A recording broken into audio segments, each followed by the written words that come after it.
मित्रों नमस्कार। आचार्य राजेश चैनल में आप सभी का स्वागत है।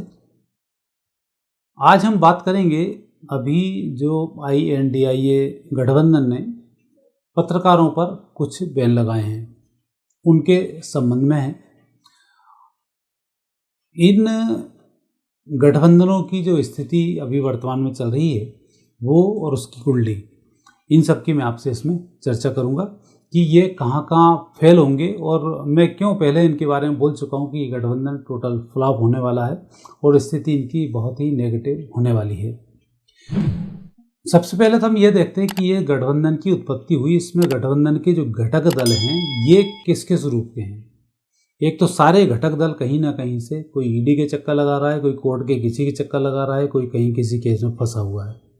तो एक तो ये मजबूरी में बनाया हुआ गठबंधन है कि जैसे भी बिल्ली के हाथ से कहीं भाग्य से कहीं छीका टूट जाए तो सबसे पहले तो हम अपने अपने केस समाप्त करें और जो जितना धन कमाया है उसका हम थोड़ा सा उपभोग भी कर पाएँ, क्योंकि अभी उसका उपभोग ये नहीं कर पा रहे हैं। अब दूसरी बात यहाँ पर यह आती है कि आपको जवाब तो देना होगा। कारण है कि लोकतंत्र है, जनता हर बात का हिसाब लेती है और फिर इसके बाद वो निर्णय करती है। और 1947 की जनता में, 1950 की जनता में, 1960 की जनता में, 1970 की जनता में, हर दशक की जनता में अपना अपना एक अंतर आ रहा है। और अब योग्य संतानें हैं, नेट भी उपलब्ध हैं, दुनिया भर के सब ग्रंथ भी उनके पास उपलब्ध हैं और स्टडी भी कर रहे हैं। उन्हें यह भी पता है कि जवाहरलाल नेहरू ने कौन कौन से पाप किए हैं, जवाहरलाल नेहरू ने कौन कौन से पुण्य किए हैं। पापों का हिसाब भी वो मांगेंगे तो पुण्य के लिए भी वो बात करेंगे। महात्मा गांधी के बारे में भले ही हम कुछ भी कहते रहें तो उसके बारे में भी लोगों को उसकी जानकारी है कि महात्मा गांधी कहाँ गलत थे, कहाँ सही थे। यदि महात्मा गांधी पूर्ण रूप से सही होते तो फिर एक प्रश्न उठता है कि जब सुभाष चंद्र बोस से उनका सामना हुआ, दोनों चुनाव लड़े, तो महात्मा गांधी बहुत बुरी तरीके से चुनाव हारे थे। बहुत बुरी मतलब बहुत बुरी तरीके से चुनाव हारे थे। 10% वोट भी उनको वहाँ पर नहीं मिले थे। तो ये स्थिति जवाहरलाल समझ रहे थे कि जब महात्मा गांधी की धज्जी उड़ सकती हैं तो हमारी कौन चलाएगा। तो उन्होंने फिर सारे चीज़ों को अलग अलग व्यवस्थित किया और सत्ता उनके हाथ में आई। और प्रोग्रेस तो ठीक है, जब आप कुछ सत्ता में आओगे कुछ ना कुछ तो आपको काम करने पड़ेंगे, जो आपने पाप किए हैं वो भी सामने आएंगे। तो जनता सवाल तो आपसे पूछेगी, इतिहास पर व्यक्ति बिल्कुल जाएगा। आज तो गठबंधन वाले बोल रहे हैं कि इतने पत्रकार हैं, ये हमसे सवाल ज़्यादा पूछते हैं और तर्क कुतर्क करते हैं और हमारे से नेगेटिव जाते हैं। इसका मतलब है कि आपके पास उन व्यक्तियों के सवालों के उत्तर ही नहीं है। पहले तो आपको अपनी योग्यता बढ़ानी होगी ताकि कोई भी व्यक्ति कोई भी प्रश्न पूछे उसका सही तरीके से आप उत्तर दे सकें। और दूसरा, आज आप प्रश्न उठा रहे हो पत्रकारों पर कि ये पत्रकारों को बैन किया जाए। कल से फिर आप बोलोगे सुधांशु त्रिवेदी बहुत अच्छा बोलते हैं, उनके सामने हमें नहीं बोलना है, मोदी बहुत अच्छा बोलते हैं, उनके सामने हमें नहीं बोलना है। कल फिर वहाँ खड़े हो जाओगे आकर। तो ऐसे काम नहीं चलेगा। आपको सवालों के जवाब तो देने पड़ेंगे, तब जाकर कहीं जनता में आप कुछ अपनी पेड़ बनाने में सफल हो पाएंगे। अन्यथा मैंने कहा कि ये गठबंधन सिर्फ 2024 तक का है और 24 में जैसे ही चुनाव होगा वैसे ही इस गठबंधन में सारी व्यवस्था और अव्यवस्थाएं सामने आएंगी और आपस में ही जूतम फाड़ खेलने शुरू हो जाएगी। आज की स्थिति हम देखते हैं इस गठबंधन पर आम व्यक्ति क्या जानना चाहता है। सोनिया जी के बारे में सबको पता है कि जब से ये आई हैं तब से भारत में कहीं ना कहीं से आतंकवादी आते थे, सैनिकों का सिर काट ले जाते थे। कोई सरकार उस पर एक्शन नहीं लेती थी, पूरी सेना का मुंह बंद कर दिया जाता था, जनता का मुंह बंद कर दिया जाता था, कोई खबर नहीं आती थी। जवाब आपको देना होगा कि जब हमारे सैनिकों के सर काटे जा रहे थे तब आप क्या कर रहे थे। बम्बई में ताज होटल में कांड होता है, हज़ारों लोग वहाँ मारे जाते हैं और मरने के बाद फिर उसी चीज़ को इसलिए कि हमें मुस्लिम वोट नहीं मिलेगा तो हम हिंदुओं को कटवा दें। सनातन विरोध वहाँ भी आता है। कई प्रश्न उनके बारे में उठते हैं कि राजीव गांधी के टाइम ये क्यों नहीं थी, रोज़ सामने क्यों रहती थी। कई वैज्ञानिकों की मृत्यु बहुत अच्छी इनके सामने हुई तो वो क्यों हुई। आज ये सवाल अछूते नहीं है, हर व्यक्ति के मन में फूट रहे हैं। आपको बात करनी होगी। आप इतने बड़े योग्य व्यक्ति थे तो भैया इटली में चुनाव लड़ लेते, वहाँ से नेता बन जाते, कि वहाँ आपका चाल चरित्र सब लोगों को पता था, तो आप यहाँ आके बैठ गए। उसके भी प्रश्न लोग जानना चाहते हैं। नेट आज खोलते हैं, पहले क्या करती थी, कहाँ तक पढ़ी थी, क्या था, सब निकल के आ जाता है। चित्र भी उनके सामने आ जाते हैं, डांस करते हुए चित्र भी समझ में आते हैं, सर परोसते हुए, सारी चीज़ें आज उपलब्ध है। तो अब लोगों के दिमाग में सब चीज़ें हैं, तो वो प्रश्न आपसे ज़रूर पूछेंगे। ज्ञानी जन हैं वो देख लेते हैं, बच्चों में संस्कार समझ में आ जाता है कि संस्कार इन कहाँ से मिले। देखते हैं संसद में आप आंख मार रहे हो, संसद में आप फ्लाइंग किस दे रहे हो, तो जो संस्कारित व्यक्ति है वो उन संस्कारों से अंदाज लगा लेता है कि इसके माता पिता का स्टेटस क्या रहा होगा। वो अपने हिसाब से प्रश्न पूछेगा, आपको उसके जवाब देने पड़ेंगे। आम युवा है, हम किसी व्यक्ति को प्रधानमंत्री बनाने जा रहे हैं तो उसमें क्या योग्यता है, कहाँ तक पढ़ा लिखा है, तो आम युवा भी ये जानना चाहता है। अब यदि इन्हीं प्रश्नों के जवाब कोई पूछता है और आपको लगता है कि अरे व्यक्ति बेकार है, तो आपका इस समय में गठबंधन में बनाकर एक मजबूत गठबंधन के सामने टिकना ठीक नहीं है। ठीक इसलिए भी नहीं है कि जब तक मजबूत विपक्ष सामने ना हो तब तक पक्ष भी बहुत अच्छे से काम नहीं कर पाता है। बात यह है कि यहाँ जो विपक्ष हो मजबूत हो, चरित्रवान हो, उसकी एक अपनी आइडियोलॉजी हो, उस पर काम करने की वो हो। आज विपक्ष का हर खेमा, कोई रामायण को विष बोल देता है, कोई सनातन धर्म को नष्ट करने की बात करता है, कोई कुछ करता है। और जबकि तुम ईसाई जितने भी बैठे हो और ईसाई धर्म की मिशनरियों को देख रहे हो कि ये लोग बोल देते हैं कि आप हिंदू बने रहो लेकिन अंदर से ईसाई हो जाओ, नाम आपका हिंदू चलता रहेगा। आज आपने कई लोगों को देखा होगा कि चर्च में जाते हैं, सारे काम करते हैं, लड़ाई जब होती है तो हरिजन एक्ट लग जाता है। मालूम पड़ता है कि हरिजन भी हैं और ईसाई भी हैं। जब फ़ायदे की बात आती है तो ईसाई बने रहते हैं, जब वैसे लाभ लेने की बात आती है तो वापस हरिजन एक्ट शुरू हो जाते हैं। तो ये जो चीज़ें हैं बड़ी विचित्र हैं और ये जवाब हर व्यक्ति आपसे मांगेगा और उसके जवाब आपको देना पड़ेंगे।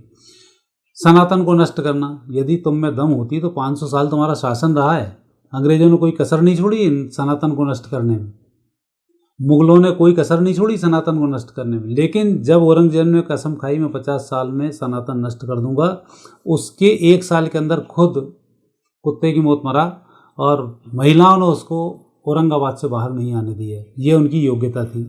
दिल्ली का बादशाह दिल्ली में नहीं मर के वहाँ मरा, उसकी कब्र भी वहाँ नहीं है दिल्ली में। ये सनातन की पावर है कि आपने कसम खाई, आप वहाँ निपट गए।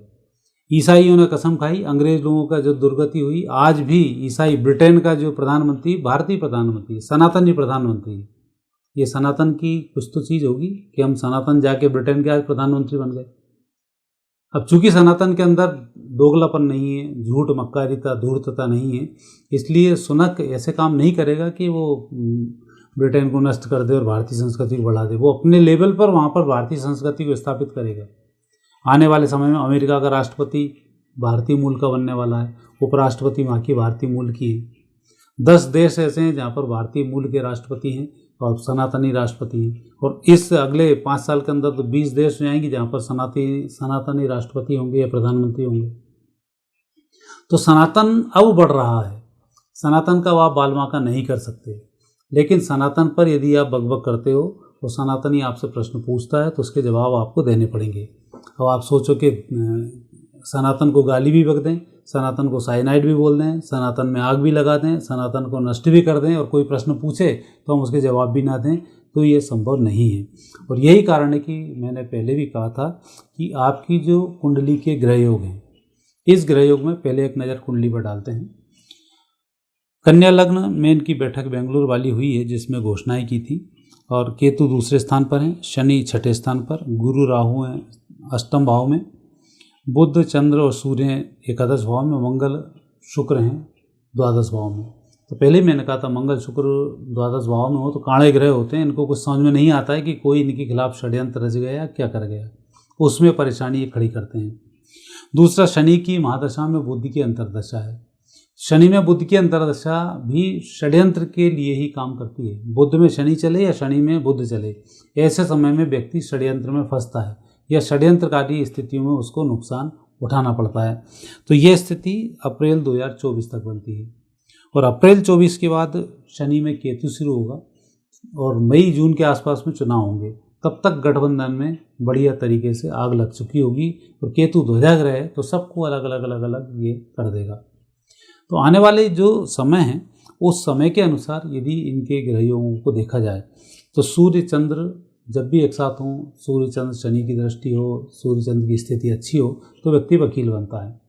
तर्क को तर्क करता है, सारी चीज़ों को बढ़ाता है और फिर उसके गुरु बुद्ध का संयोग बन जाता है, व्यक्ति बहुत अच्छा वकील बनता है। तो यहाँ ये स्थिति थोड़ी सी दिखाई नहीं देती है कि बहुत अच्छे वकील की कुंडलियों में से आता है।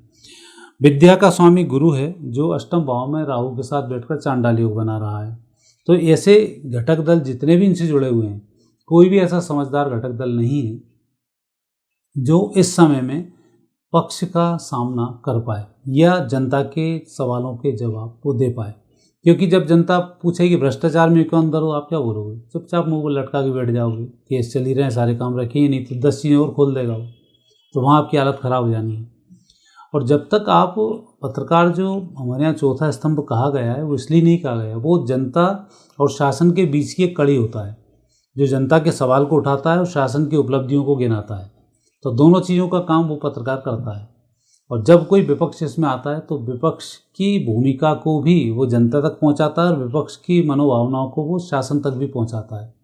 ये काम होता है एक पत्रकार का, इसलिए उसको चौथे स्तंभ के रूप में मान्यता मिली है।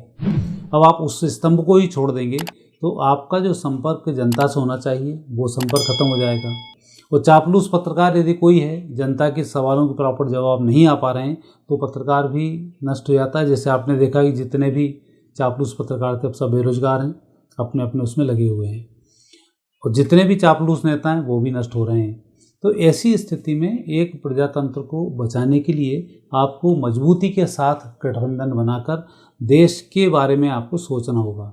देश को हमें कहाँ ले जाना है, ये मत सोचना कभी कि अब इसको ईसाई बना लेंगे या इस हिंदुस्तान को कभी मुस्लिम देश बना लेंगे।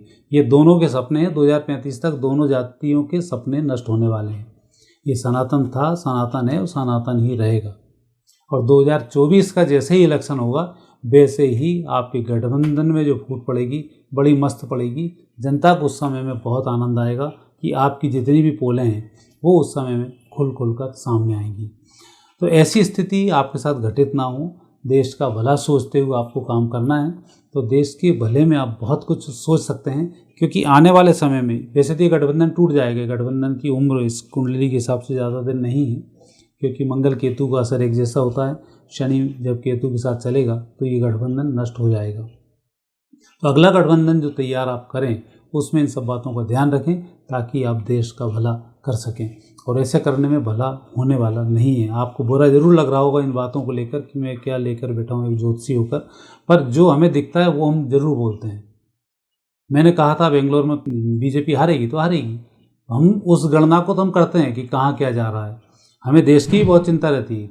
हालांकि हो ही वही जो राम रचि रखा, सनातन आएगा तो आएगा, पर कोशिश करते हैं जो जितना जल्दी हो, जितना मॉडिफाई रूप से हो उतना बेहतर होता है। इसी के लिए ज्योतिष की उत्पत्ति हुई है।